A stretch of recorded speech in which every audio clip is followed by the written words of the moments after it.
Alright guys, तो आज के टॉपर टॉक में हम मिलेंगे यार एक बहुत ही खास इंसान से जिसका नाम है सचिन। सचिन का प्रीवियस ईयर में मतलब एमएसटी सीईटी 2021 में जो रैंक था, ओवरऑल महाराष्ट्र में जो रैंक था उसका, वो था रैंक 6। मतलब प्रिडिक्ट करो कि उसका परसेंटाइल क्या हो सकता है। उसका परसेंटाइल था 100 परसेंटाइल। ये एक ड्रीम परसेंटाइल होता है एक किसी भी एक सीरियस एमएसटी सीईटी एस्पिरेंट के लिए। ये एक ड्रीम परसेंटाइल होता है, एक ड्रीम रैंक होता है। तो उसने अभी एडमिशन लिया है सीओईपी सीएस में, CS branch, computer science branch में। एक ड्रीम कॉलेज, एक ड्रीम ब्रांच और एक ड्रीम परसेंटाइल। मतलब क्या ही स्टोरी है यार। उसकी स्टोरी मैंने पहले फोन पे पूरी सुनी, अभी आपको सुनाऊंगा, शॉर्ट में सुनाऊंगा। ऐसे डिटेल्स में तो यार जा नहीं पाऊंगा यार 15 मिनट में, बट जितना हो सके मेरे से आपको एक यूजफुल इनसाइट्स में देने की यहाँ पे कोशिश करूंगा। ठीक है, अभी इंस्पायरिंग क्यों है? इंस्पायरिंग इसलिए है कि बड़े बड़े जो कोचिंग्स होते हैं ना, वहां पे एडमिशन था नहीं। ठीक है, सेल्फ स्टडी पे ज्यादा बिलीव किया था। जो भी लास्ट मोमेंट पे यूट्यूब से वगैरह पढ़ के जो फ्री का कंटेंट होता है, यूट्यूब का जो फ्री का कंटेंट होता है ना, उसका कैसे यूज करे वो उसने अच्छी तरीके से किया है। उसी से ऑब्टेन किया उसने 100 परसेंटाइल। समझ रहे हो?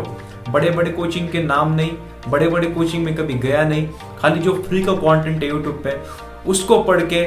और जहां तक उसके स्टोरी से मुझे पता चला कि बहुत ही कम ड्यूरेशन में, लाइक ऐसा मान लो कि 2 महीने में उसके एमएसटी सीईटी में उतने परसेंटाइल आए थे। हाँ, ऑब्वियस है कि उसने जेईई मेंस के लिए सीरियसली पढ़ाई की थी, बट फिर भी डेडिकेटेड जो स्टडी होती है ना एमएसटी सीईटी के लिए, उसकी प्रैक्टिस वगैरह करना, तो उसने 1.5 से 2 मंथ ही किया था, टेस्ट सीरीज वगैरह लगानी। बट सीरियसली उसने जो कॉन्सेप्ट्स बिल्डिंग वगैरह होती है तो जेईई मेंस के लिए की थी। तो सीधा उसी से बात करेंगे, सीधा चलते। बहुत ही इंटरेस्टिंग वीडियो रहेगा। किसी ने सब्सक्राइब नहीं किया है वीडियो को, जल्दी से फटाक से करो। थोड़ी मेहनत लग रही है सभी को, जो टॉपर्स है अपने महाराष्ट्र के, तो उनको कांटेक्ट में हम ला रहे। मेहनत तो लग रही है, लाइक कर देना और जाते जाते आपको कमेंट सेक्शन में फीडबैक देना है। सो मिलते हैं यार। सो देख लो, क्रैश कोर्स सभी को लेना ही है, कहीं ना कहीं तो लगाना ही पड़ता है यार, ऑफलाइन में बोला जाए ऑनलाइन में। क्योंकि क्रैश कोर्स ना आप ऐसा नहीं कर सकते कि उस पर पूरा 100% आप डिपेंडेंट हो, but at the same time वो रिवीजन के लिए वो बहुत काम आता है। आपके जो कॉन्सेप्ट्स है वो रिवाइज होते हैं। ऐसा नहीं है कि आपको स्टेट बोर्ड का कुछ आता पता है नहीं, आप पूरा 100% ही उस पर डिपेंड हो। किस पे? स्टेट बोर्ड के बुक पे। तो अपना क्रैश कोर्स पे तो वो यूज नहीं होगा। ठीक है, उतना प्रोडक्टिव होगा नहीं। तो अनअकैडमी आपके लिए लाया है यार एक क्रैश कोर्स, लक्ष्य बैच, जो 5 मार्च से स्टार्ट हुआ है। ठीक है, ऐसा है नहीं कि अगर अभी ले लिया सब्सक्रिप्शन तो 5 मार्च से जो सिखाए वो आपको नहीं मिलेगा। कंटेंट सब कुछ मिलेगा यार। इनके यूएसपी क्या है आप सामने देख सकते हो। स्ट्रक्चर कोर्सेस है, स्ट्रक्चर वाइज कोर्सेस यार। ऐसा है नहीं कि जम्बल्ड आपको कंटेंट मिलेगा, ऐसा है नहीं। पूरा सीक्वेंस वाइज अच्छा कंटेंट मिलेगा, क्वालिटी कंटेंट मिलेगा, क्योंकि ट्रस्टेड ब्रांड है। किसी भी क्रैश कोर्स पे डिपेंड रहने से अच्छा एक ऐसा क्रैश कोर्स लो, एक ऐसा बैच लो जो यार ब्रांड आपके लिए यहाँ पे प्रोवाइड करे। ठीक है, अनअकैडमी यार बहुत सालों से एजुकेशन के फील्ड में ब्रांड है, तो उस पर आप ट्रस्ट कर सकते हो। फैकल्टी देख सकते हो, ये जो फैकल्टी है पुरानी फैकल्टी है, जितनी पुरानी फैकल्टी उतना यार उसका यूज होता है। क्यों? उनको 10-12 साल का इस डोमेन में एक्सपीरियंस है, इससे ज्यादा भी हो सकता है, बट मेरे अकॉर्डिंग 10-12 साल का तो मिनिमम इनको एक्सपीरियंस है इन 6 फैकल्टी को। ठीक है, तो यार फैकल्टी बहुत ज्यादा इंपॉर्टेंट होती है, क्योंकि जितनी ज्यादा फैकल्टी सही होगी उतना आपको कॉन्सेप्ट यहाँ पे समझ में आएगा क्लियरली। ठीक है, फुल लेंथ टेस्ट होगा, मतलब हर संडे को टेस्ट आप दोगे। ठीक है, जितना भी सिलेबस उनका कवर है उस संडे तक वो यार उस पर टेस्ट लेंगे, और उसका परफॉर्मेंस एनालिसिस आपको मिलेगा। टिप्स एंड स्ट्रैटेजीज के लिए अलग से वो सेशंस लेंगे। ऐसी इतनी सारी चीजें इसमें मिल रही है ना कि दूसरे क्रैश कोर्स क्या करते हैं, चलो सिलेबस पढ़ा देंगे, रिवाइज करा देंगे, बात खत्म। टेस्ट नहीं होगा, स्ट्रैटेजीज नहीं होंगे, टिप्स नहीं होंगे, कुछ नहीं होगा, परफॉर्मेंस एनालिसिस भी नहीं होगा। टेस्ट नहीं है तो परफॉर्मेंस एनालिसिस किस बात का? ठीक है, तो ऐसी सारी चीजें होती है। तो आप यार बाकी भी देख लो, कंपेयर कर लो क्रैश कोर्सेस और batches, and then you can choose. ठीक है, तो इनका जो प्राइस है उन्होंने अभी 1 month, 2 months and 3 month subscription model यहाँ पे वो लेके आए हैं। पहले 1 मंथ का ही था, अब यहाँ पे देख सकते हो। यहाँ पे जो कोड है आशीष1 वो आप यूज कर लेना है, और 10% इसमें डिस्काउंट मिल जाएगा। डिस्काउंट है पहले से, मेरा कोड यूज करके, दैट इज आशीष1 कैपिटल में, और आपको ज्यादा 10% डिस्काउंट मिलेगा। 2 मंथ्स का लेना यार बेटर रहेगा, क्योंकि बहुत सारे लोग ले रहे हैं और ओरिजिनल प्राइस में ले रहे हैं, ठीक है, डिस्काउंट भी नहीं। तो आप समझ सकते हो कुछ तो वैल्यू वो ला रहे होंगे, वैल्यू कुछ ऐड कर रहे होंगे आपके प्रिपरेशन में, ठीक है।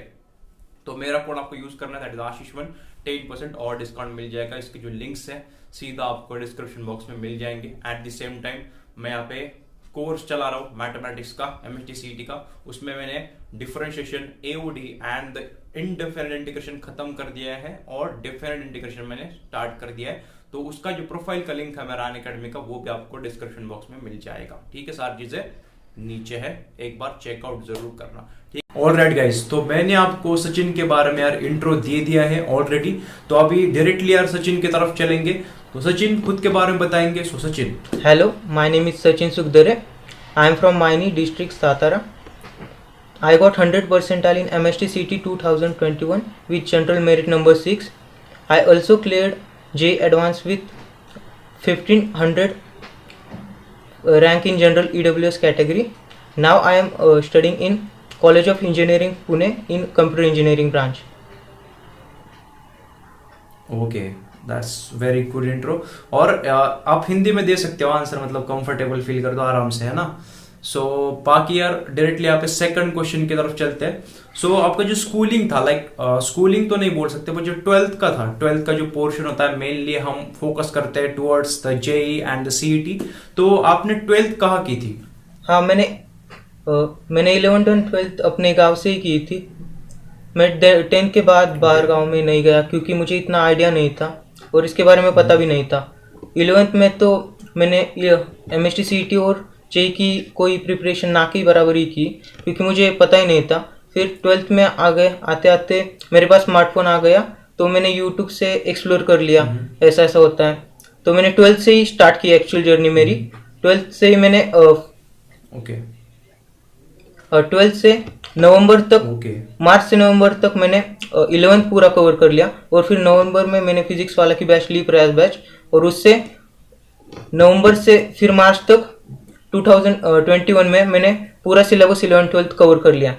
और फिर बाद में मैंने जब एंट्रेंस दी JEE मेन की 4 अटेम्प्ट, तो पहले में मेरे 97.5 बने, फिर 97.7, फिर 98.6 और 98.9। और फिर बाद में मुझे बहुत कॉन्फिडेंस आया। लास्ट में मेरे पास सिर्फ एक ही मंथ बचा था CET के लिए। उससे पहले मैंने CET ओरिएंटेड कोई स्टडी नहीं की थी।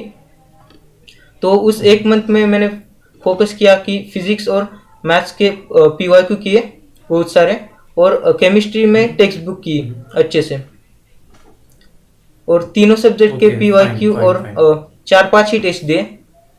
उससे मेरे 100 परसेंटाइल बन गए। ठीक है, गुड। और एक बात आती है कि आपने बोला कि आपने एक मंथ एंड में जाके प्रिपेयर किया ना MST CET के लिए। हाँ। सो अभी क्या चल रहा है ना, मतलब आपको मैं बता दूं कि अभी जो YouTube है, YouTube पे ऐसा चल रहा है, बहुत सारे एजुकेटर्स क्या कर रहे हैं कि कुछ कोर्स लॉन्च कर रहे हैं, ठीक है, लाइक कुछ तो 30 आवर्स का, मतलब 30 घंटे में पूरा ही MST CET का सिलेबस पढ़ाने का वो बोल रहे हैं। तो क्रैश कोर्स करके है वो, 1000 रुपीज 2000 जो भी वो चार्ज कर रहे होंगे। तो वो आपको क्या लगता है कि कितना बेनिफिशियल रहेगा? मुझे तो नहीं लगता बिल्कुल। अगर आपकी प्रिपरेशन अच्छी से हो गई है, सपोज आपने सिलेबस 70-80% कंप्लीट कर लिया है, तो वो रिवीजन टाइप का बहुत अच्छा रहेगा। क्योंकि मैंने भी लास्टली रिवीजन ही किया था, कोर्स से ही किया था, यूट्यूब से फ्री से। उसमें लास्टली रिवीजन किया था और उससे मेरे आइडिया आ गया था, कह सकते हैं कि अच्छे से रिवाइज हो गया था। हाँ, बट वही है ना कि जो अभी 0 से स्टार्ट करेंगे, नहीं तो आप भी प्रिपेयर करना स्टार्ट करेंगे, नहीं तो जिनका कम ही हुआ था प्रिपेयर करके पहले से, तो वो क्रैश कोर्स की तरफ ना जाए। वैसी कोई बात नहीं मुझे लगती। उनके पास मतलब सफिशिएंट अमाउंट है तो वो जाए, क्योंकि 0 से तो अच्छा उसके पॉजिटिव नंबर होता है ना, कुछ करेंगे तो मार्क्स मिलेंगे। एग्जैक्टली। तो बट आप क्या ट्रैक चूज करेंगे? लाइक अगर आपके पास ये अपॉर्चुनिटी होती कि क्रैश कोर्स मिल रहा है और सेल्फ स्टडी मिल रही है, तो दोनों में से क्या चूज करते हैं? मैं तो क्रैश कोर्स नहीं लेता, क्योंकि यूट्यूब पे वैसे ही फ्री का अवेलेबल है। लास्ट लास्ट टच के लिए, और मैं सेल्फ नोट से करता मेरे। एग्जैक्टली तो इनफैक्ट सेल्फ स्टडी एंड जो फ्री का कंटेंट है तो ऑलरेडी बहुत सारा है, तो उस पर आप जाते, ठीक है। सो बाकी एक नेक्स्ट क्वेश्चन है अपना, इंटरेस्टिंग क्वेश्चन है। तो आपने बोला कि 11 तक मुझे आइडिया ही नहीं था इंजीनियरिंग के बारे में, जेई क्या होता है, सीईटी क्या होता है, बट ये डिसीजन आपको कैसे आया कि यार इस तरफ चलते हैं, लाइक इंजीनियरिंग की तरफ चलते हैं? वो मेरा फ्रेंड्स का ग्रुप था, हम 4 दोस्त थे, तो वो आपस में डिस्कस करते थे, तो उनसे मुझे थोड़ा आइडिया पता चला यूट्यूब के बारे में, मतलब ये रिसोर्सेस है, तो वैसे ही डिस्कस करते करते पता चला। और फिर जब मैंने प्रिपरेशन स्टार्ट की, इतना आइडिया नहीं था, जैसे जैसे प्रिपेयर करता गया तब तब पता चलता गया, एक्सप्लोर होता गया। या करेक्ट करेक्ट।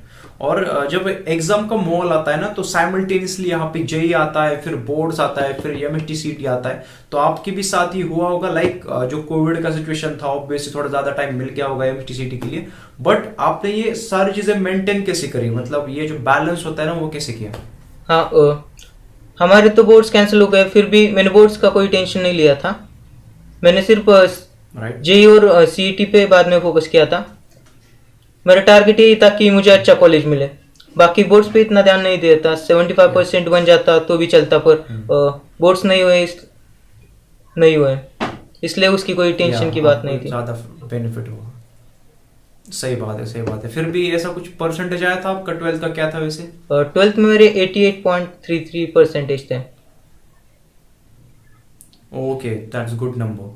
सो बहुत सारे लोग के ना मुझे पूछते, जो भी टॉपर टॉक्स होते हैं हमारे चैनल के ऊपर, तो उनके जो स्कोर्स होते हैं उसका डिस्ट्रीब्यूशन मुझे पूछते हैं। तो 200 में से आपके कितने मार्क्स थे वैसे सीईटी में? 200 में से 194 मार्क्स थे टोटल। 194? ओके, 194। एंड उसका डिस्ट्रीब्यूशन आपको कुछ याद है? फिजिक्स में कितना था, केमिस्ट्री में कितना, मैथ्स में कितना? हाँ, फिजिक्स में 50 आउट ऑफ 50 थे, और केमिस्ट्री में 48, और मैथ्स में 96। Okay, fine fine fine. Okay, तो आपको यार आंसर मिल गया होगा, जितने भी सब्सक्राइबर्स है, जितने भी यार हमारे फैमिली मेंबर्स, तो उनको आंसर मिल गया होगा उस चीज का। तो आगे बात करेंगे स्केड्यूल के ऊपर। तो आपका स्केड्यूल क्या था, मतलब दिन का आप कैसे मैनेज करते थे पूरा दिन पढ़ने का? तो मैं दिन की शुरुआत सुबह 8 बजे से लगभग करता था, और मैं दिन में क्या क्या गोल अचीव करने वो उसके पहले ही डिसाइड कर लेता था, पहले दिन ही उसके। तो दिन में जो गोल होते थे वो मैं कर लेता था, उसमें से सारे नहीं होते थे, पर जो मेन है वो हो जाते थे। मतलब ऐसे फिक्स नहीं रहता था कि इस टाइम पे ये करूं। वो गोल में से मुझे जो अभी ऐसा चल रहा है, वो अच्छा लग रहा है, वो ही करता था मैं। हाँ, वो भी होता है ना, इंटरेस्ट की भी बात होती है कि अगर मैथ्स करते करते मैथ्स में भी मजा आ गया तो पूरा दिन हम मैथ्स ही कर लेते हैं। हाँ, उसी टाइप का। या ओके, तो अभी सिलेबस के ऊपर आते हैं। तो आपने बोला कि आपने 12th में ये स्टार्ट किया था एक्सप्लोर करना एमएसटी सीईटी एंड जेई, तो आपने सिलेबस कैसे कवर किया? 12th में हमारा 12th तो अप्रैल में चालू हुआ था, तो अप्रैल 2020। तो अप्रैल से नवंबर तक मैंने 11th का पूरा कर लिया था यूट्यूब से ही, और फिर बाद में 12th भी वैसे थोड़ा हो गया था, पर 12th का पूरा पढ़ाई 11th 12th मिला के मेरे मार्च 2021 में हुआ था। ठीक है, ठीक ठीक ठीक। तो फिर भी आप मतलब कोई ऐसे चैनल्स आप सजेस्ट करते हो कि उनके वजह से मेरा स्कोर आया, उनके वजह से मैं पढ़ सका, लाइक उनके वजह से मेरे चैप्टर्स बन गए, ऐसे कुछ चैनल्स के नाम है? हाँ, वैसे तो बहुत ज़्यादा क्रेडिट, मुझसे भी ज़्यादा क्रेडिट फिजिक्स वाला को जाता है, क्योंकि उनकी वजह से ही मुझे अपॉर्चुनिटी मिली। क्योंकि 100% मिलाने के लिए सोच भी वैसे होनी चाहिए ना, कि मुझे 100% मिल सकते हैं, तो वो सारा उनकी वजह से दिया, क्योंकि उनका मोटिवेशन से ही बिल्कुल मुझे ऐसी सोच आई, और मेरे फ्रेंड्स की वजह से।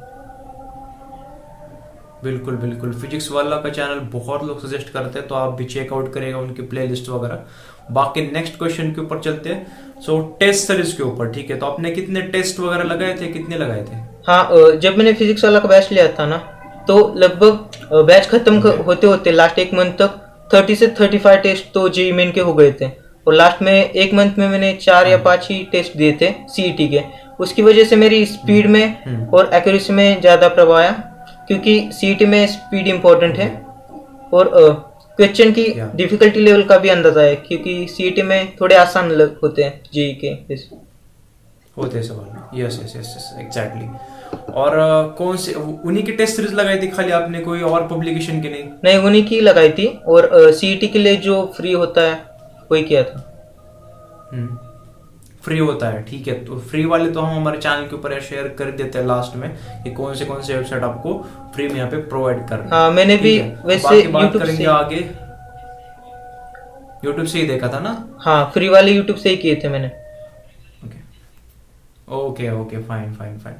और इजी सब्जेक्ट्स, इजी टॉपिक्स, आपको ऐसे कोई आप नाम बता सकते हो कि जो स्कोरिंग है लाइक उसमें कम टाइम में पढ़ के उसके मार्क्स आपको ज्यादा मिल सकते हैं, ऐसे कोई टॉपिक्स या चैप्टर्स आपको याद है एमएसटी सीईटी में? हाँ, स्कोरिंग तो वैसे केमिस्ट्री का है। केमिस्ट्री में लास्ट के चैप्टर बायोमोलिक्यूल्स, पॉलीमर वगैरह वो स्कोरिंग है, और फिजिकल केमिस्ट्री में से भी आसान आता है। और रही बात ऑर्गेनिक में अगर आपने कॉन्सेप्ट थोड़े ठीक से कर लिए तो वो भी आसान है, और इनऑर्गेनिक को तो याद ही रखना है, उससे ज़्यादा बार देखे तो याद रहेगा। और मैथ्स में भी अगर टेक्स्ट बुक के नीचे से क्वेश्चन किए ना तो उसमें से 80% तो उन्हीं में से आता है, बाकी थोड़ा डिफिकल्ट भी आता है। ओके तो वही है। तो मैंने बहुत लोगों को सजेस्ट करता हूँ मैं जितने मेरे स्ट्रैटेजीज की वीडियो होती है, तो केमिस्ट्री की जो लास्ट के चैप्टर्स है, biomolecules, polymers, chemistry in everyday life, ये सब कुछ, एंड फिजिक्स में भी लास्ट के चैप्टर्स जो है दैट्स कम्युनिकेशन हुआ, कम्युनिकेशन शायद नहीं आ रहा, एंड सेमीकंडक्टर हुआ। तो ये जो इंपॉर्टेंट ये छोटे चैप्टर्स होते हैं, स्कोरिंग होते हैं उतने, ठीक है। बाकी आगे बढ़ते बुक्स की तरफ, ठीक है। तो आपने कौन से बुक्स यूज किए थे, लाइक ऐसे कुछ याद है नाम वगैरह, ये ऑब्जेक्टिव सॉल्व करने के लिए, या आपने स्टेट जो टेक्स्ट जो स्टेट के बोर्ड की बुक है तो वही प्रेफर करे थे? हाँ, जेई के लिए तो मैंने कोई टेक्स्ट बुक नहीं की थी। फिर सीईटी के लिए टारगेट की टेक्स्ट बुक ली थी, और उसमें भी सारे नहीं सॉल्व किए थे, लास्ट के पीवाईक्यूज ही सॉल्व किए थे। मतलब जिस सब्जेक्ट में मैं कंपेटिटिव वाला पार्ट, हाँ, जिस चैप्टर में मेरा कमजोर है उसी के ज्यादा फोकस किए थे लास्ट मंथ में। और बाकी पढ़ाई बाकी टेस्ट वगैरह ऑनलाइन से ही किया था। फाइन। तो मतलब जो वीकनेस है तो उसको आपने ढूंढा आखिरी में जाके, और फिर उसी की आपने प्रैक्टिस की। हाँ, ठीक है। तो फिर से यार आपको रिकमेंडेशन मिल गया, टारगेट पब्लिकेशन उतना ही इनफ है, और बाकी स्टेट बोर्ड की जो बुक्स है फिजिक्स, केमिस्ट्री, मैथ्स के महाराष्ट्र बोर्ड के, तो उस पर आप फोकस करो। ओके बाकी और आगे बात करेंगे। ऐसा कोई आपको सब्जेक्ट लगा था फिजिक्स, केमिस्ट्री, मैथ्स में जो आपको हार्ड लगता था? हार्ड तो वैसे नहीं लगा, क्योंकि फिजिक्स और मैथ्स में मुझे कोई दिक्कत नहीं थी। सिर्फ बात केमिस्ट्री की थी, क्योंकि केमिस्ट्री में मैंने ज़्यादा बार रिवीजन नहीं किया था, और वो भी इनऑर्गेनिक का, तो इनऑर्गेनिक का ही थोड़ा ज़्यादा प्रैक्टिस किया था। बाकी हार्ड की सीईटी में वैसे हार्ड नहीं आते, सीईटी में कंसेप्ट बेस्ड ही आते हैं।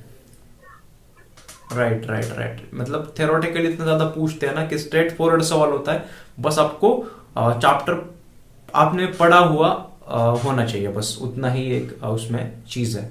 बाकी और एक बात है कि आपने ऐसे कोई गलतियां करी थी, गलतियां तो मुझे लगती नहीं आपका 100% है, फिर भी लगता है कि आप कोई एक एडवाइस दे सकते हो जो इस साल एग्जाम देने जा रहे हैं? हाँ, वैसे तो मैंने लेट शुरू किया था, वो एक गलती मान सकते हो। और फिर एक एडवाइस है कि मेरे पास वैसे ऑप्शन नहीं थे कि ये बुक चूज करूँ, ये बुक मेरे पास जो थी उसमें कर लिया, पर कई लोगों के पास बहुत ऑप्शन होते हैं, तो एक ही बुक करो वो लास्ट स्टार्टिंग से एंड तक। Right. और एग्जाम के बीच आपकी 2-3 साल की मेहनत दाव पे लगने वाली है, तो वो 3 घंटे आप पूरा रिमाइंड करो कि मैं ये 3 घंटे मेरे 2-3 साल डिसाइड करेंगे। तो एग्जाम के शुरू से एंड तक वो 3 घंटे आप हमेशा रिमाइंड करते रहो और ज़्यादा फोकस करो, क्योंकि कई लोग एग्जाम में बीच में ही 2 घंटे बाद छोड़ देते हैं, मतलब उनकी स्पीड लो हो जाती है, वो उनका दिमाग मतलब चलना इतना बंद हो जाता है, तो रिमाइंड करते रहो लास्ट तक। ओके बहुत बढ़िया, ये बहुत बढ़िया एडवाइस है। उन्होंने जो एक पॉइंट बोला स्टार्टिंग में कि जो मटेरियल आप रखे हो ना पढ़ने के लिए, जो भी बुक आपने एक सेलेक्ट की है तो उसी को खत्म करो यार। बाकी चीजें, बाकी लोग क्या कर रहे हैं, बाकी दोस्त क्या कर रहे हैं, देखो क्या चल रहा है उनका भी, बट ऐसा नहीं कि अभी इसने ये उठा लिया बुक तो मैं भी वही करूंगा, ऐसे ऐसे नहीं करना है। जो आपने रेडी कर रखा है आपके लिए तो वही उसके पीछे अप्रोच करो, ठीक है चीजों